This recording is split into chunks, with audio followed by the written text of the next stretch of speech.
part of my act just for a little while, and not going to make too much of an intrusion, I hope. And so if you remember me like from last open mic, I gathered with 3 other people, and we did a bit of a sexually suggestive act.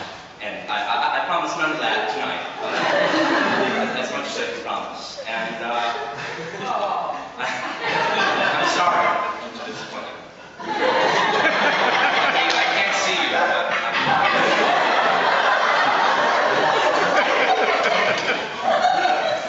anyways, I was rummaging the other day, and my family's just a bit of a pack rat, so there's a lot of things out there. It's almost like we're gearing up to have sort of a yard sale, or since we live in New York, a sidewalk sale, a fire escape sale. And I happened to come across this little sort of pamphlet of Ace's Fables, the timeless classics, and it was put out by an insurance company that many of you know as AIG. And I was just so reassured that such an honest company like this one was able to manufacture such a publication that teaches these morals. So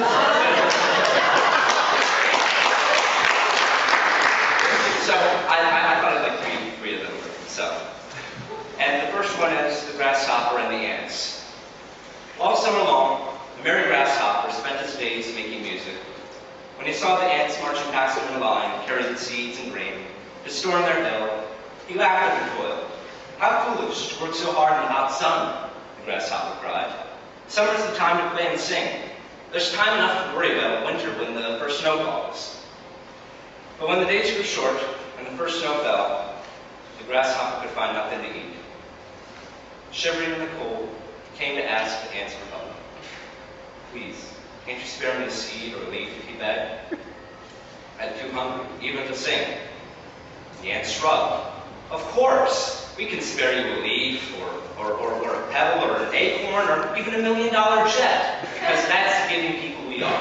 Heck, we've elected a new black ant president, and he promises a change we can believe in, whether it be a dime or a nickel he carries on his back. Moral of the story, don't put off for tomorrow what you should do never. And the second one is The Travelers and the Bear. 2 men were traveling through the forest together on a lonely trail. Soon they heard a sound up ahead as if heavy feet were trampling through the underbrush. It could be a bankruptcy bear, one whispered. As quickly as he could, he scrambled up a tall tree. He had barely reached the first branch when a huge brown bear thrust aside the bushes and stepped out onto the path. Hugging the trunk with both arms, the first traveler refused to lend a hand to his terrified companion, who threw himself on the ground, prepared for death. The bear lowered its great head and sniffed at the man, ruffling its hair with its nose. Then, to the amazement of both men, the fierce beast walked away. The first traveler slid down from his tree. Why, it almost looked as if the bear whispered something in your ear, he marveled. It did, said the second traveler. It told me to choose a better companion for my next journey. Perhaps State Farm. And the moral of the story is, misfortune is the true test of the winner. And another one, which really is gets to the heart. The Mermaid and the Woodcutter. A woodcutter had been hard at work all day, cutting down trees to sell for firewood. It was nearing sunset, but he wanted to cut one last tree before going home for the night. Coming across a sturdy elk that grew beside the pool, he set to work. But he was so tired that, after a few strokes, his axe slipped out of his hands and fell with a splash into the deep black water. How could I be so careless? The woodcutter would cry. He was chopping wood to bake the paper for reforms. I'll never see my axe again. And he stood by the water in despair. Now a mermaid happened to be nearby and heard the woodcutter's lamentations. Quick as thought, the creature appeared before him and asked him what was wrong. I've lost my only axe in the water, the woodcutter groaned. I can't afford to buy another, and now my children will go hungry. What can I do? Wait here, the mermaid replied, and she dived to the bottom of the pool. When she came back to the surface, she held in her hand an axe made of pure gold. Is this the axe you lost? The mermaid asked the woodcutter. No, that one isn't mine, the honest man answered. The mermaid dived again to the bottom of the pool and came up with a shining silver axe. Then this one must be yours, she said. No, that one's not mine either. sighed the woodcutter. Mine was just a plain iron axe with a wooden handle. For a third time, the mermaid dived to the bottom of the pool, and this time she came up with an old iron axe. That's the one, cried the woodcutter joyfully. How can I ever thank you? My friend, said the mermaid, your honesty deserves a reward. Take all 3 axes home with you. Your children will never go hungry again. When the delighted woodcutter reached home, he told his family what had happened. Now the woodcutter had a brother who, when he heard the story, said to himself, why should my foolish brother have a brother that had better luck than me? Tomorrow I'll try the same trick, and I'll come home wealthy too.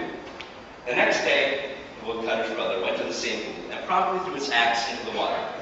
Immediately he began weeping and wailing, calling for the mermaid to help him. The mermaid appeared and dived at the bottom of the pool, brought up a golden axe. Is this the one you lost? She asked.